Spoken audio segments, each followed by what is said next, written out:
آ جائے بھائی، یہاں پر آ جائے۔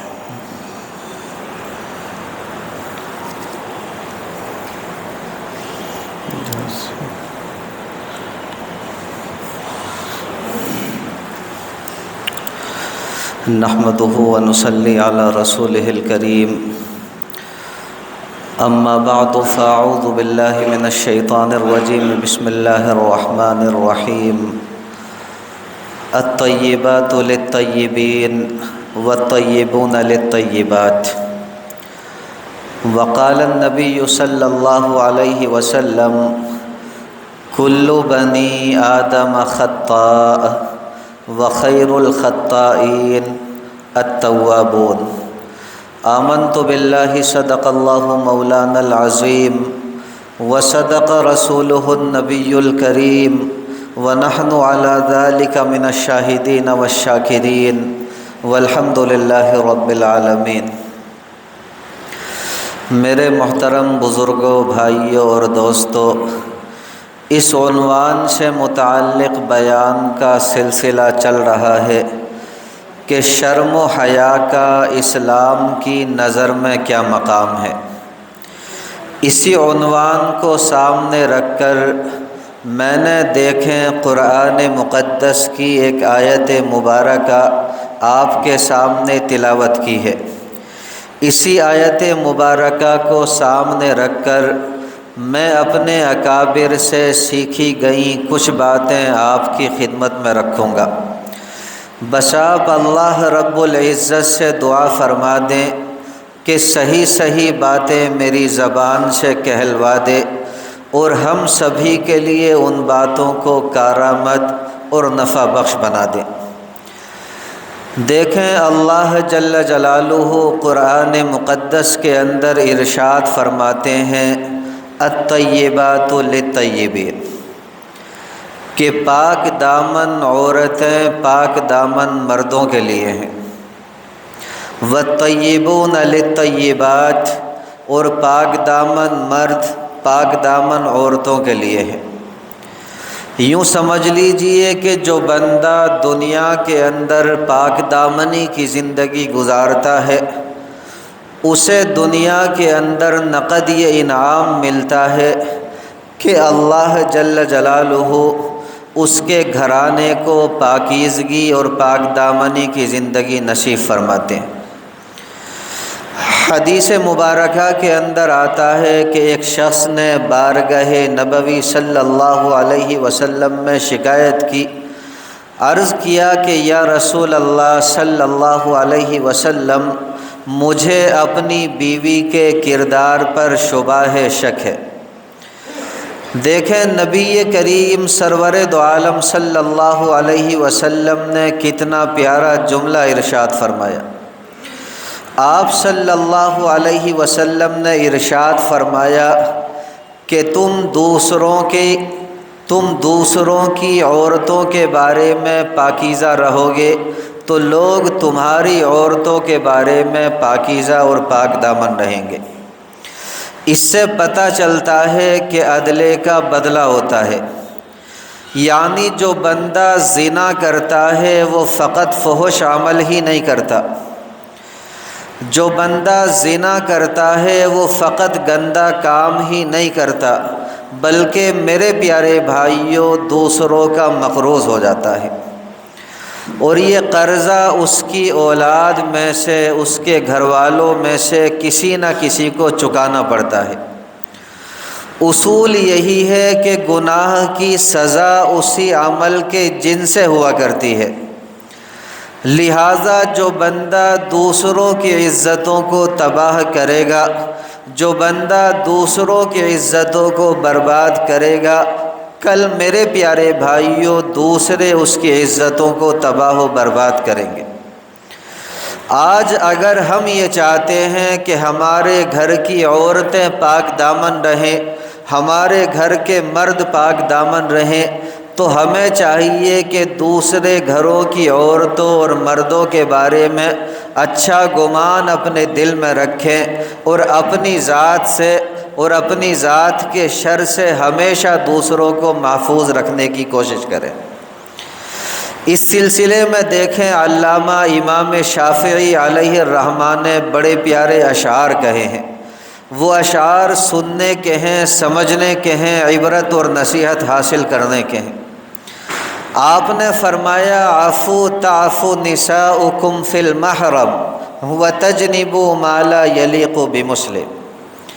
آپ نے فرمایا عفو پاک دامن رہو، تعفو نساؤکم فی المحرم تمہاری عورتیں پاک دامن رہیں گی، اور فرمایا وتجنبوا ما لا یلیق بمسلم کہ بچو ہر اس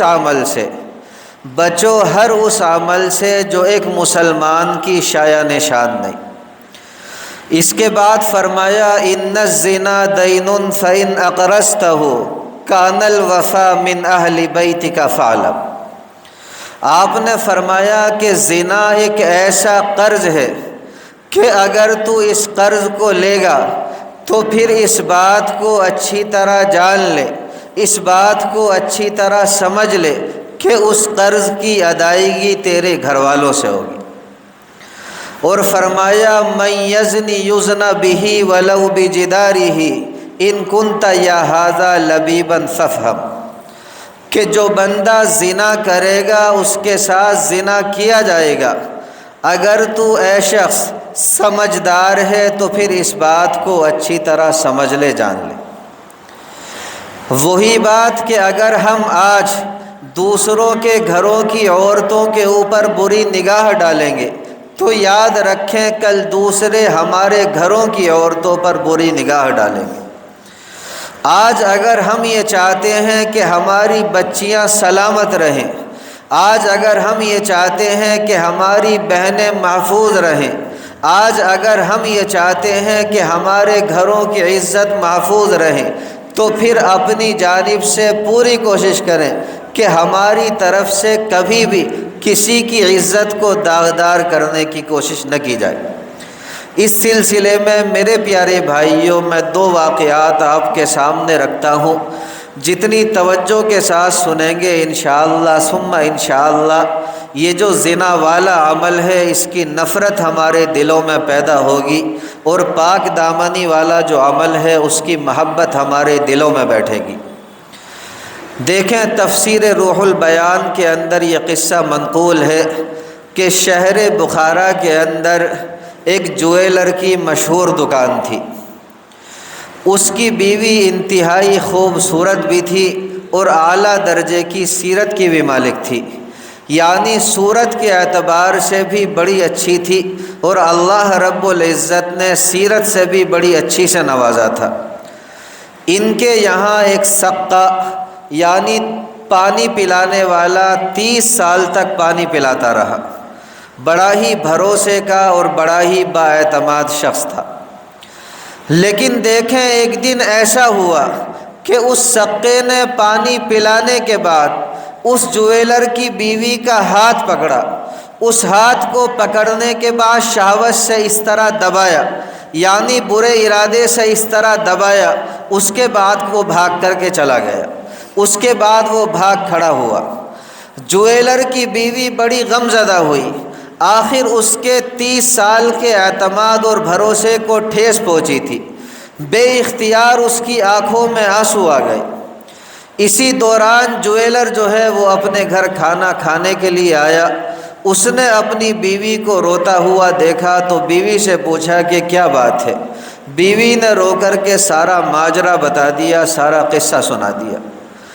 میرے پیارے بھائیوں، توجہ سے سننے والی بات ہے۔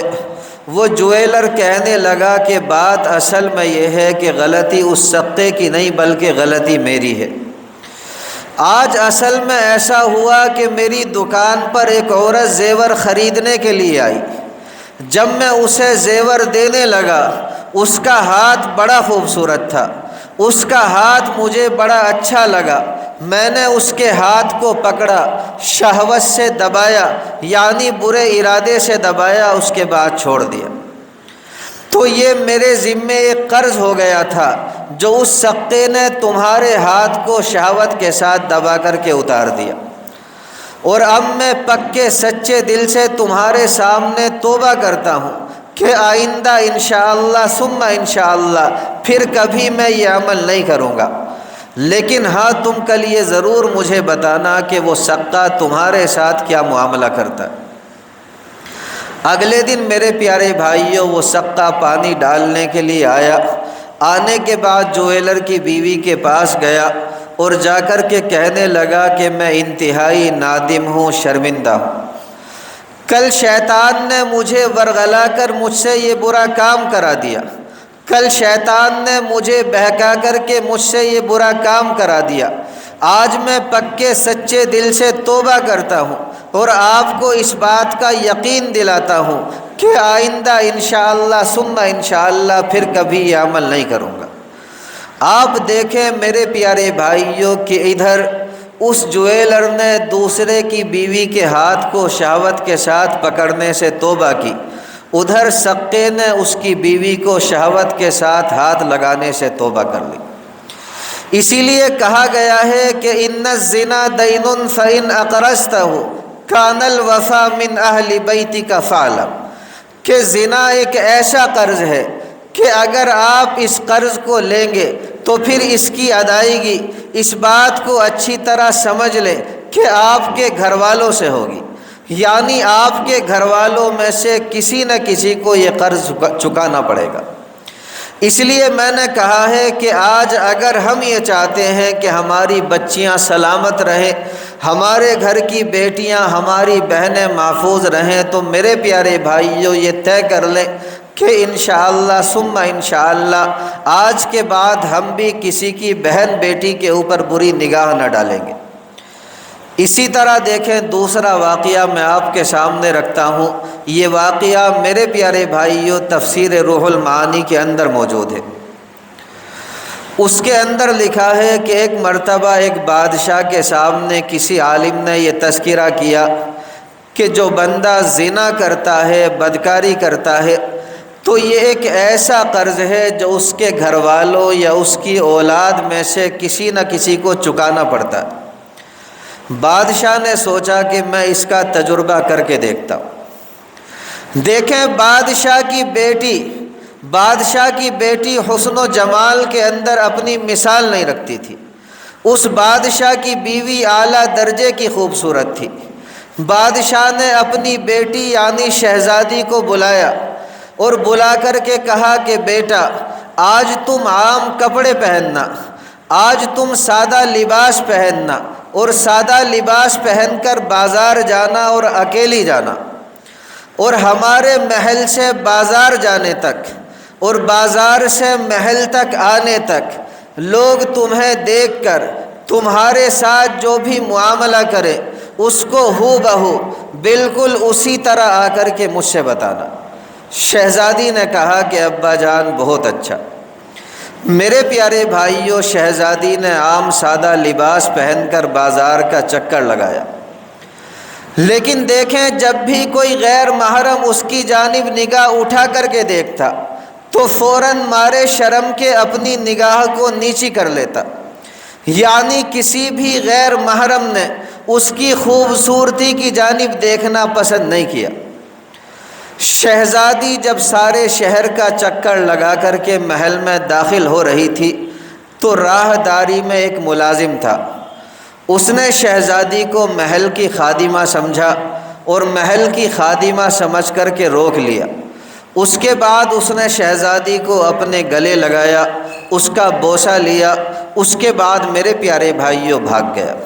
شہزادی نے یہ سارا ماجرا آ کر کے اپنے باپ کے سامنے پیش کیا۔ یقین جانے میرے پیارے بھائیوں بادشاہ کی آنکھوں میں آنسو آ گئے۔ وہ بادشاہ کہنے لگا کہ میں نے ساری زندگی غیر محرم سے اپنی نگاہوں کی اور اپنی حفاظت کی ہے، البتہ ایک مرتبہ مجھ سے یہ غلطی ہو گئی تھی کہ میں نے ایک غیر محرم لڑکی کو اپنے گلے لگایا تھا، اس کا بوسہ لیا تھا، تو آج میرے ساتھ بھی وہی ہوا جو میں نے کیا تھا۔ اور یقیناً زنا ایک ایسا قصاص والا عمل ہے جس کا بدلہ پورا ہو کر کے رہتا ہے۔ اس لیے کہتا ہوں کہ میرے پیارے بھائیوں ہمیں چاہیے کہ ہم باز آ جائیں، ہمیں چاہیے کہ ہم سدھر جائیں ایک بے غیرتی کی زندگی سے، اسی طرح بے حیائی کی زندگی سے، اسی طرح بے شرمی کی زندگی سے ہمیں چاہیے کہ ہم توبہ کر لیں۔ کہیں ایسا نہ ہو کہ کل ہمارے کیے کی سزا جو ہے وہ ہماری اولادیں بھگتتی پھریں۔ اس لیے کہتا ہوں کہ آج اگر ہم یہ چاہتے ہیں کہ ہمارے گھر کی خواتین محفوظ رہیں تو میرے پیارے بھائیوں ہم سے دوسرے گھروں کی خواتین محفوظ رہنی چاہیے۔ اگر ہمارے گھروں کی عورتیں چاہتی ہیں کہ ہمارے شوہر محفوظ رہیں، اگر ہمارے گھرانے کی عورتیں چاہتی ہیں کہ ہمارے شوہر پاک دامنی کی زندگی گزارے، تو پھر ہمارے گھرانے کی عورتوں کو چاہیے کہ وہ بھی غیر محرم کی جانب نگاہ اٹھا کر دیکھنا پسند نہ کریں۔ اور رہ گئی یہ بات کہ اگر کسی بندے سے یہ زنا والا بدکاری والا عمل ہو بھی گیا تو میرے پیارے بھائیوں یاد رکھیں اللہ رب العزت کی جانب سے توبہ کا دروازہ کھلا ہوا۔ ایسا کرنے کے بعد بھی اگر بندہ پکے سچے دل سے اپنے رب کے در پر آ جائے اور آ کر کے پکے سچے دل سے رو لے، گڑ گڑا لے، توبہ کر لے، تو یقین کے ساتھ کہہ سکتا ہوں کہ اس پوری کائنات کے اندر اللہ رب العزت سے زیادہ رحیم اور اللہ رب العزت سے زیادہ کریم کسی دوسری ذات کو نہیں پائے گا۔ شرط یہ ہے کہ پکے سچے دل سے اللہ رب العزت کے دربار میں آ کر کے توبہ کرے۔ اور میرے پیارے بھائیوں یہ پاک دامنی والا عمل تو اللہ رب العزت کو بڑا پسند، بڑا محبوب ہے۔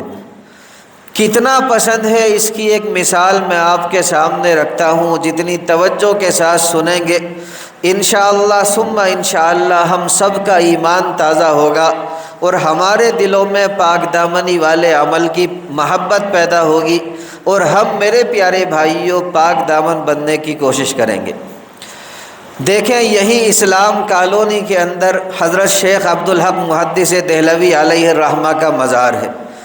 یہی شیخ عبدالحق محدث دہلوی علیہ الرحمہ لکھتے ہیں کہ دہلی میں ایک مرتبہ سخت قحط پڑا اور بارش نہ ہونے کی وجہ سے نہ تو کھیتوں میں فصل ہوئی اور نہ میرے پیارے بھائیوں درختوں کے اوپر پھل لگے۔ لوگ کھانے کے لیے روٹی کو ترسنے لگے۔ دیکھیں ہر بندہ بارش کی دعائیں مانگتا لیکن آسمان پر میرے پیارے بھائیوں بادل کا نشان نظر نہ آتا۔ علماء شہر نے یہ مشورہ کیا کہ تمام لوگ ایک دن کھلے میدان میں جمع ہوں، اپنے ساتھ عورتوں کو بھی لائیں، بچوں کو بھی لائیں، جانوروں کو بھی لائیں اور سب کے سب کھلے میدان میں نماز استسقاء ادا کریں۔ اس کے بعد بارگاہ ربانی میں رو رو کر اپنے گناہوں سے توبہ کریں اور پھر اللہ رب العزت سے بارش کی دعا مانگے۔ ممکن ہے کہ اللہ رب العزت ہمارے حال پر رحم کھا لے۔ میرے پیارے بھائیو حسب پروگرام لوگ جو ہیں وہ شہر کے باہر جمع ہو گئے۔ دیکھیں سخت گرمی اور چلچلاتی دھوپ نے لوگوں کے چہروں کو جھلس کر رکھ دیا۔ ایسی گرمی کے اندر نماز استسقاء ادا کی گئی۔ مردوں اور عورتوں نے خوب رو رو کر کے اللہ رب العزت سے دعائیں مانگی، مگر میرے پیارے بھائیوں دور دور تک آسمان کے اوپر کہیں بھی کوئی بادل کے نشان نظر نہ آئے۔ معصوم بچے تڑپنے لگے، جانور جو ہے وہ پانی کے لیے ترسنے لگے، لوگوں کا رو رو کر کے برا حال ہو گیا۔ صبح سے عصر تک یہ عمل جاری رہا لیکن میرے پیارے بھائیوں امید کی کوئی کرن نظر نہ آئی۔ جس وقت یہ اللہ رب العزت کے بندے اللہ رب العزت کے دربار میں خوب رو رہے تھے، گڑ گڑا رہے تھے اور اللہ رب العزت سے بارش کی دعائیں مانگ رہے تھے، اس وقت ایک مسافر نوجوان میرے پیارے بھائیوں اسی میدان کے قریب سے گزرا۔ اس نے اونٹ کی لگام پکڑی ہوئی تھی جبکہ اونٹ کے اوپر کوئی پردہ نشین خاتون عورت سوار تھی۔ اس مسافر نوجوان نے جب اللہ رب العزت کے بندوں کو اس طرح روتے گڑ گڑاتے دیکھا تو اپنے اونٹ کو ایک جگہ روکا اور قریب کے لوگوں سے آ کر کے پوچھا کہ بھائی کیا معاملہ ہے؟ لوگوں نے ساری صورتحال بتا دی۔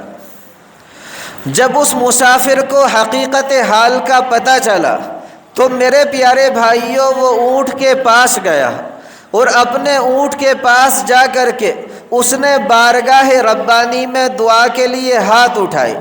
آپ اللہ رب العزت کی شان دیکھیں کہ ابھی اس کے ہاتھ دعا سے نیچے نہیں آ پائے تھے، اللہ رب العزت نے رحمت کی بارش برسا دی۔ ایک عالم دین نے اس نوجوان سے کہا کہ آپ کتنے خوش نصیب نوجوان ہیں، آپ کس قدر مستجاب الدعوات انسان ہیں کہ آپ نے بارگاہ ربانی میں دعا کے لیے ہاتھ اٹھائے، ابھی آپ کے ہاتھ نیچے نہیں آ پائے تھے کہ اللہ رب العزت نے رحمت کی بارش برسا دی۔ اس پر اس نوجوان نے جو بات کہی میرے پیارے بھائیوں ہم سبھی کے لیے سننے کی ہے اور نصیحت حاصل کرنے کی ہے۔ اس نوجوان نے کہا کہ یہ اونٹ کے اوپر جو پردہ نشین خاتون سوار ہیں یہ میری والدہ ہیں۔ میں نے اپنی ماں کی چادر کا ایک کونا پکڑا اور اس کونے کو پکڑ کر بارگاہ ربانی میں یہ دعا کی کہ یا اللہ یہ میری والدہ ہیں، یہ بڑی نیک ہیں، انہوں نے ہمیشہ پاکیزگی اور پاک دامنی کی زندگی گزاری ہے۔ میں آپ کو ان کی پاک دامنی کا واسطہ دیتا ہوں کہ ہم سب کے حال پر رحم کھا لیجئے اور ہم سب کو رحمت کی بارش سے نواز دیجئے۔ کہتے ہیں کہ میرے ہاتھ نیچے نہیں آ پائے تھے کہ اللہ رب العزت نے رحمت کی بارش برسا دی۔ تو میرے پیارے بھائیوں اس واقعے سے ہمیں یہ پتہ چلتا ہے کہ پاک دامنی والا عمل اللہ رب العزت کو اس قدر پسند ہے کہ اگر کوئی بندہ بے حیائی بے غیرتی کی زندگی کو چھوڑ دے گا اور پاک دامنی کی زندگی گزارے گا اور اس پاک دامنی والے عمل کو اللہ رب العزت کے دربار میں پیش کر کے اللہ رب العزت سے کوئی دعا مانگے گا تو یقین جانے اللہ رب العزت اس کے اٹھے ہوئے ہاتھوں کو خالی نہیں لوٹائیں گے، یعنی اس کی دعا کو رد نہیں فرمائیں گے بلکہ قبول فرمائیں گے۔ لیکن شرط یہ ہے کہ ہم پاک دامن بنیں تو صحیح۔ اس لیے کہتا ہوں کہ آج توبہ کر کے اٹھیں اور یہ طے کر کے اٹھیں کہ اب تک جو بے حیائی بے غیرتی ہم سے ہماری زندگی کے اندر ہو گئی اس سے انشاءاللہ ثم انشاءاللہ پکے سچے دل سے توبہ کریں گے اور آئندہ پاک دامنی کی زندگی گزارنے کی ہر ممکن کوشش کریں گے۔ بتائیں کوشش کریں گے نہیں کریں گے؟ اللہ رب العزت مجھ سمیت دنیا کے اندر بسنے والے ہر مومن کو عمل کی دولت سے مالا مال فرما دے۔ وما علینا الا البلاغ۔